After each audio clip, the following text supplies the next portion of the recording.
ለዚህ ቻናል አዲስ ከሆናችሁ ሰብስክራይብ በማድረግ ቤተሰብ ይሁኑ።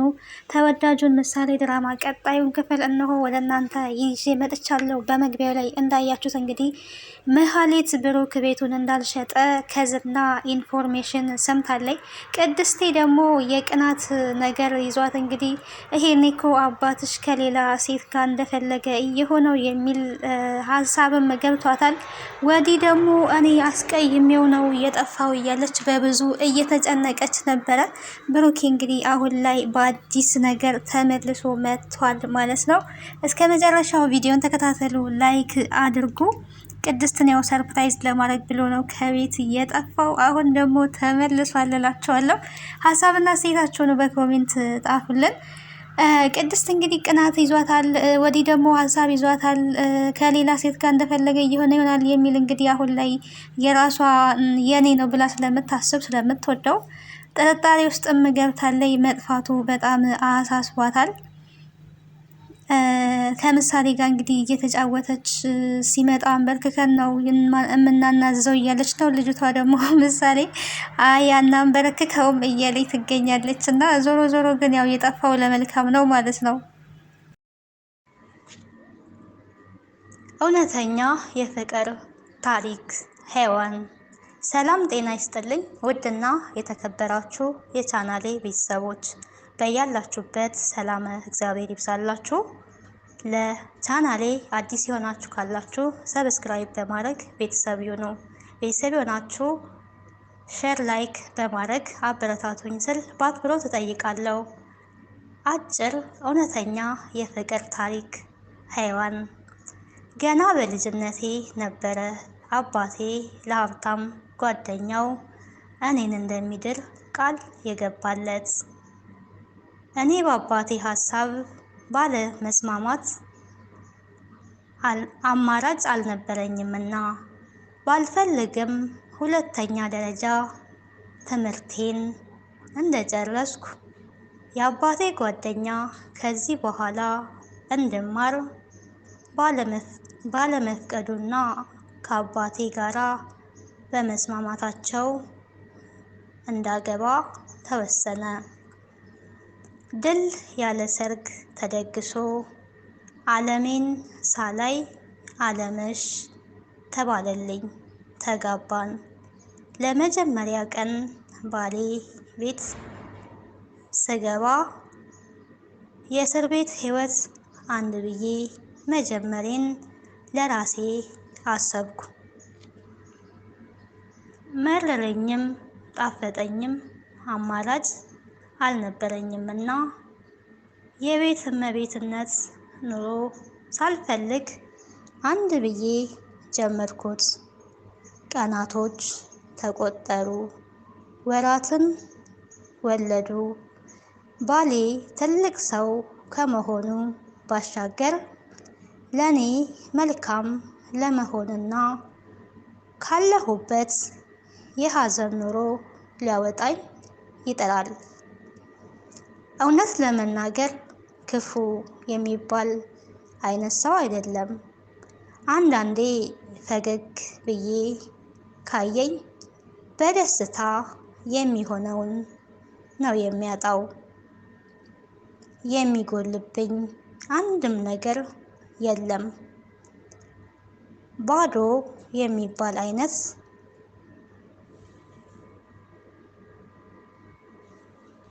ኑሮ ልኑር እንጂ ማንኛውም ሴት የምትመኘው አይነት የድሎት ህይወት ነው የምኖረው።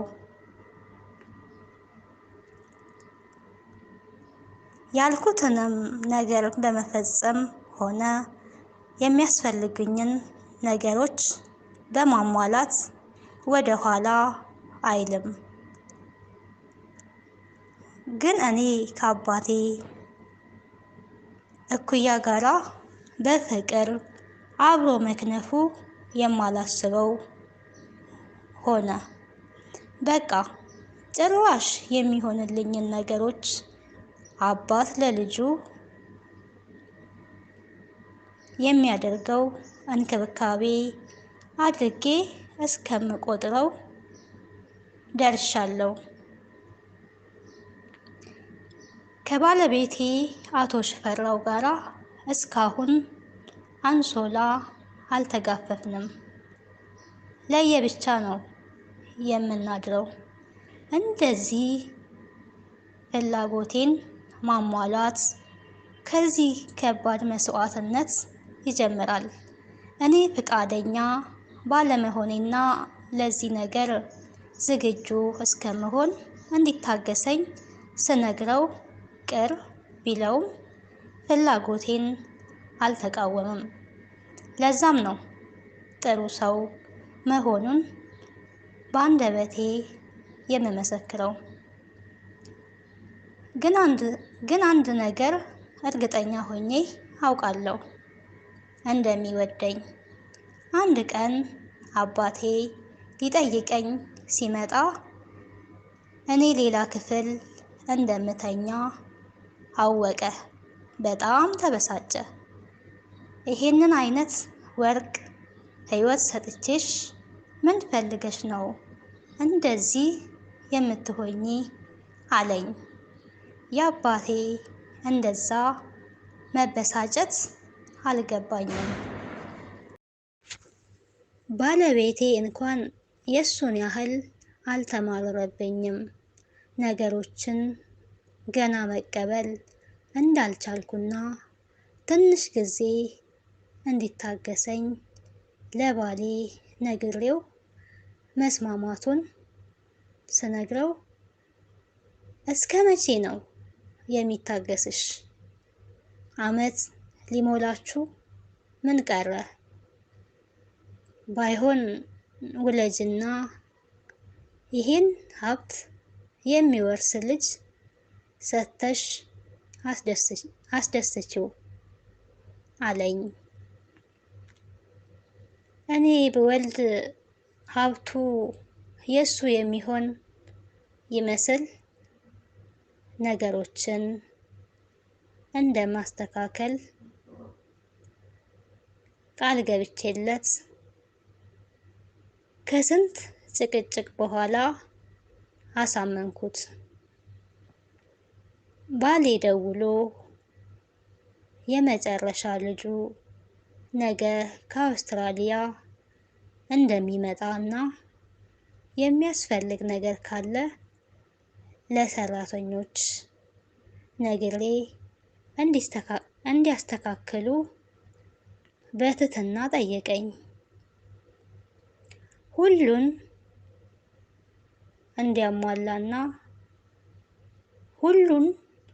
እንዲያሟሉና እንዳያስብ ነግሬው አመስግኖኝ ስልኩ ተዘጋ። ዛሬ ለምን እንደሆነ ባላውቅም ደስ የሚል ስሜት ተሰምቶኛል። በጠዋት ተነስቼ ቤቱ መስተካከልና አለመስተካከሉን ቼክ አደረኩ። ምሳ ምን መዘጋጀት እንዳለበት ነግሬያቸው ተጣጥቤ ፀጉሬን ልሰራ ወደ ፀጉር ቤት ሄድኩ። ከፀጉር ቤት እንደጨረስኩ የምፈልጋቸውን ነገሮች ገዛዝቼ እቤት ስገባ ነበር ባየሁት ነገር ባለሁበት ደርቄ የቀረሁት። ሃይ እንዴት ነሽ ሄዋን አለኝ ደስ የሚል ቃና ባለው ጎርነን ባለ ድምፅ። እንኳን ደህና መጣ ማክቤል። ማክቤል ብሎ ለሰላምታ እጁን ዘረጋልኝ። ለደቂቃዎች እጁን ሳለቅ ፈዝዤ በቆምኩበት ቀረው። ዋው! አባቴ ሚስቱ ቆንጆ እንደሆነች ቢነግረኝም እንደዚህ አልጠበቅኩሽም ነበር አለ እጁን ከእጄ እያላቀቀ። እ አመሰግናለሁ። እባክህ አረፍ በል።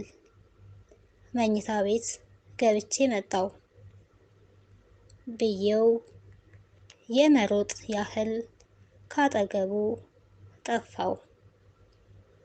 አልጋዬ ላይ በጀርባዬ ተኝቼ የማክቤልን ውበት ከበፊት የበለጠ በአካል እንደሚያምርና የኔ ሲያየው መደንገጥ እያሰብኩ ነበረ። ድንገት በሬ የተንኳኳው። ሔዋን የባሌ ድምፅ ነበረ። አቤት አልኩት በድንጋጤ ካልጋዬ እየተነሳው። ነይ እንጂ ምሳ እየጠበቅንሽ ነው አለኝና ወደ ታች ወረደ። ሊያምርብኝ የሚችለውን ቀሚስ በመምረጥና ራሴን በማሳብ ጊዜ ወሰድኩ። ልክ ወደ ታች ስወርድ ማክቤል ፊት ለፊት ነበረ የተቀመጠው። እግሬ ሲተሳሰር ታወቀኝ። እንደምንም ራሴን አረጋግቼ ስላስቆየኋችሁ ይቅርታ ብዬ ከማክቤል አጠገብ ተቀመጥኩ። ባሌ ዛሬም እንደ ሁል ጊዜው አምሮብሻል አለኝ እጄን እየሳመኝ። ለመጀመሪያ ጊዜ ነው እንዲህ ሲያደርግ። ደንግጬ እጁን ከእጄ መነጨኩትና የማክቤልን ገጽታ ተመለከትኩት። ምንም አልመሰለውም። ሚስትህ ቆንጆ ናት አባዬ፣ ለራስህ ታውቅበታለህ አለው እየቀለደ። ለምን እንደሆነ ባላውቅም በንግግሩ ተናደድኩ። ብሽቅ አልኩ በውስጤ። ምን ነካሽ ሔዋን? አንቺ ያገባሽ ሴት ነሽ አልኩ ለራሴ። ምሳ ተበልቶ እንዳለቀ ማክቤል ማረፍ እንደሚፈልግ ተናግሮ ወደ ክፍሉ ገባ።